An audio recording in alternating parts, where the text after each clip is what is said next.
Hello everyone. Today I'll be explaining you the a priori algorithm using an example. So let's get started. A brief overview. Item set X is a collection of one or more items. K item set is an item set that contains K items. Support count is the frequency of occurrence of an item set. Support is the fraction of transactions that contain an item set. An implication expression of the form X implies Y, where X and Y are disjoint item sets. Confidence measures how often items in Y appear in transactions that contain X. Frequent item set is an item set whose support is greater than or equal to a min-sub threshold. Given are the formulas to calculate support and confidence for a given rule X implies Y. Now let's look at an example to understand a priori algorithm. We are given 8 transactions, each having certain items associated with it. We are given minimum support or min-sub value as 40% and minimum confidence or min-conf value as 60%. So let's get started. Frequent item set generation. Step 1. We will be finding support count and support of all the distinct items in the given transactions. So here we have listed all the distinct items and now we will see how to calculate their support count and support. Look at the bread item. Support count of bread is 4 because it occurs in 4 transactions. Similarly, peanuts have support count 4 because item peanuts occur in 4 transactions. And so on. Okay, now let's see how to find their support. For item bread, we can see that since bread occurs in 4 transactions, therefore the numerator of support is 4. And since there are in total 8 transactions, therefore we divided 4 by 8 and obtained 0.5. Next, let's look at item peanuts. Since peanuts item occurs in 4 transactions, therefore we divided 4 by 8 and so we got 0.5. Similarly, we will be calculating the support count and support of all the distinct items. Step 2. Remove items whose support is less than the min-sub value.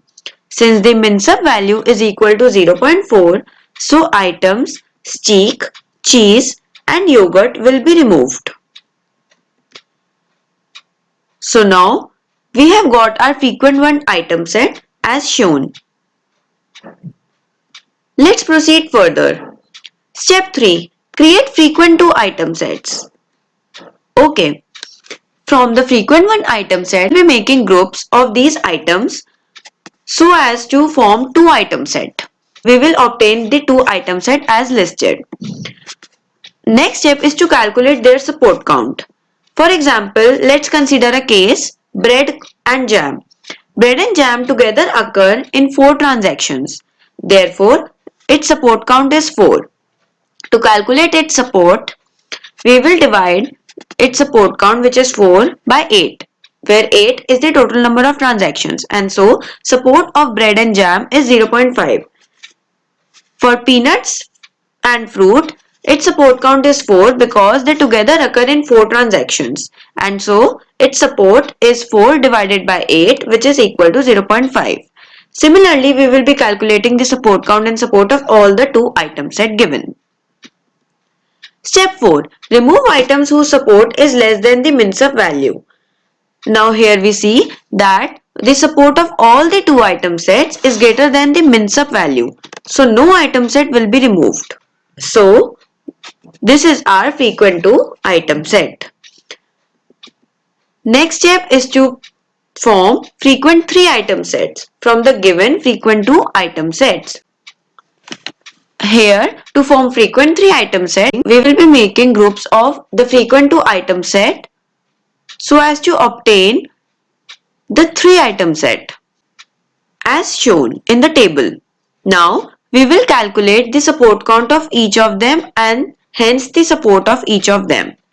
Let's take an example how to calculate the support count and support of the three item set. For example, bread, jam and peanuts. They occur together in one transaction. Therefore, its support count is 1 and its support is 1 divided by 8, where 8 is the total number of transactions, which gives us the value 0.125. Let's take another example. Bread, jam and fruit. All the three of them together occur in two transactions. Therefore, the support count of bread, jam and fruit is 2 and support is 2 divided by 8, which is equals to 0.25. As we can see, there's only one three item set named milk, fruit and soda with the support count 4 and support 0.5, which is greater than the min-sup value. Therefore, this three item set will be selected and rest of them will be removed. So, we will obtain the frequent three item set as shown, milk, fruit, soda with the count of 4.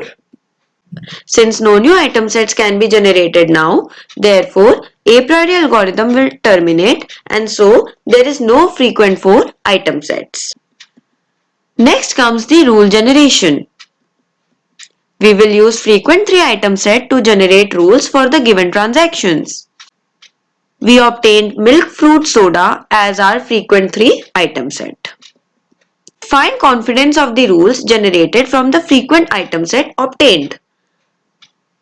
We listed all the rules that can be formed using the frequent 3 item set we obtained. Let's see how to calculate their confidence. For example, consider the rule milk and fruit gives soda. We will be dividing the support count of milk, fruit, soda with the support count of milk and fruit. And so, there are 4 transactions in which milk, fruit and soda occur together. Therefore, the support count is 4 and it is divided by 5 because milk and fruit occur together in 5 transactions. Therefore, the confidence of milk, fruit implies soda is 0.8. Another example is when we take milk, soda and fruit, they occur together in 4 transactions and we divide it by 5 because there are 5 transactions in which milk and soda occur together. Therefore, the confidence is 0.8. Similarly, we will calculate the confidence of all the rules listed. Since the confidence of all the rules is greater than or equal to the min-conf value 0.6, therefore all the above rules are generated by the a priori algorithm. So, we obtain the rule set as milk and fruit implies soda, milk and soda implies fruit, soda and fruit implies milk, soda implies milk and fruit, fruit implies milk and soda, milk implies soda and fruit. I hope you got the concept. Thank you so much.